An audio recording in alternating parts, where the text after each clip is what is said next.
Here is something surprising. A 2022 meta-analysis on adult attachment showed that over 35% of people with dismissive avoidant attachment style later admitted they had lingering feelings after breakups, even if they were the one who initiated the breakup.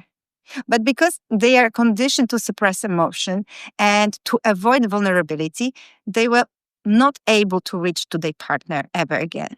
So if you've ever felt completely pushed away or left hanging by your avoidant partner, only to find out later that they were thinking about you all this time, you're not imagining things.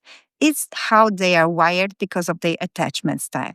And that's why in today's video, we're going to explore this dynamic to help you understand what avoidant partners often wish you do after they pull away, but very often they just cannot communicate it. My name is Luna A. May, and I'm a life and attachment style coach and author of books on attachment styles.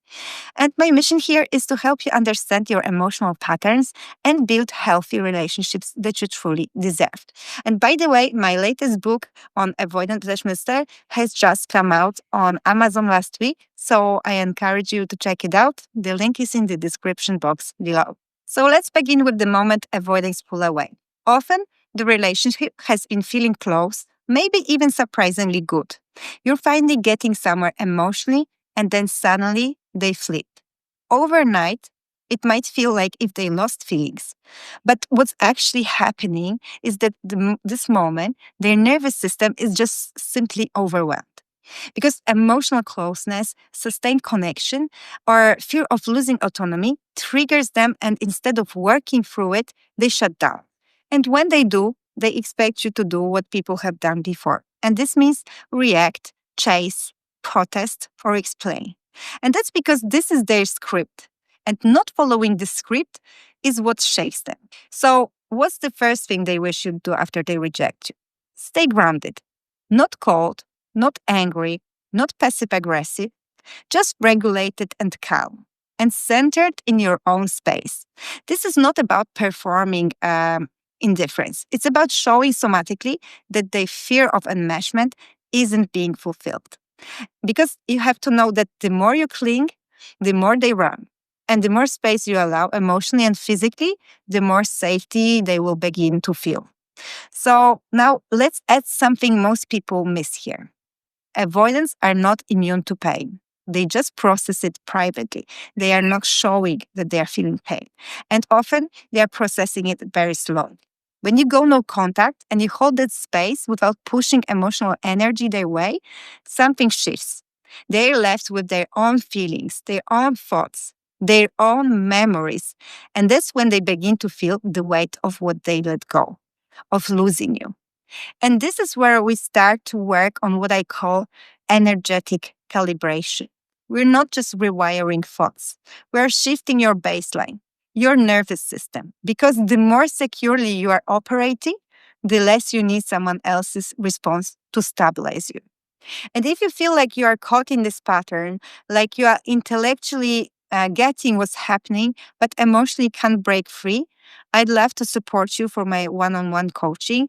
And in our sessions, we dig into your attachment style and emotional patterns, and I help you shift into a completely new level of self-worth and relational clarity. So if you are interested in it, you will find the link in the description box below. But let's continue now. Another thing that avoidants wish you'd do, even if they don't say it, is to let them sit with the consequences of their decisions. So don't reach out to check in. Don't try to soften their guilt. Don't invite them back subtly with neutral messages. This is not kindness. That's self-abandonment. And avoidants are not used to people holding their boundaries. But that's exactly what starts to recalibrate the dynamic. When you don't save them from their own discomfort, they finally get to feel what it's like to miss you. Not because you are gone, but because your energy is not being directed at them. And this is where real power starts to shift. When your actions say, I respect myself more than I fear losing you. And here is the third thing they wish you'd do. Level up. Not to get them back, not to prove anything, but to move your life forward from a place of expansion, not from a place of lack. Whether it's a therapy, coaching, your own self-discovery journey, Let their absence be the spark that reconnects you with your own power. You have to know that avoidance often circle back, not when you are waiting, but when you are already evolved. When your energy says, I'm good, no matter what you choose. And ironically, that's what makes you safe enough to be reapproached. But by then, you'll have the clarity to know whether you even want that anymore, whether you want them in your life. And let's now move to questions that I often get from my clients. So the first question that is very common is, why do avoidants want to stay friends after a breakup? And you have to know it's not about wanting emotional intimacy most of the time. It's about managing guilt while maintaining this emotional distance. It gives them a sense of control without the vulnerability of true connection. But for you, staying friends often means staying stuck in this situation. So you need to ask yourself, does this dynamic actually serve your healing? Another question that often comes up is, what should I do if they come back, but nothing has changed? And in this situation, don't just listen to words. Observe their actions. Has anything shifted in how they communicate, how they take responsibility, or show up for you emotionally? So instead of clinging to hope that they'll come back, anchor yourself in your standards. What do you truly want from a relationship? Not just with them, but with anyone. Don't focus on them in this situation. What kind of emotional availability, safety, and support do you deserve? Think about it. Because without clear standards, it's easy to keep chasing someone who's only giving you crumbs, all while calling it love. And when you come back to yourself, to your own values, and start living in alignment with them, everything shifts. That's how you stop waiting for them to change and start creating that kind of relationship that you actually want and deserve. And the last question that I want to cover here is, how long should I stay no contact before giving up?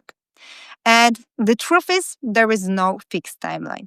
It's not about waiting for them. It's about using this time to reconnect with yourself. Because when you no longer need their response to feel whole, that's when you know you've healed. And whether or not they come back, it doesn't matter, because you will be good with yourself and you will attract a relationship that you truly deserve. Do you have any other comments about avoidant attachment or rejection? Let me know in the comments. I read all of them, and your questions often shape my next video. And if this resonated with you, make sure to watch Why Avoidants Fall Out of Love, because it will help you understand the moment avoidants disconnect emotionally and what you can do to stop blaming yourself for something you didn't cause. I'll see you there.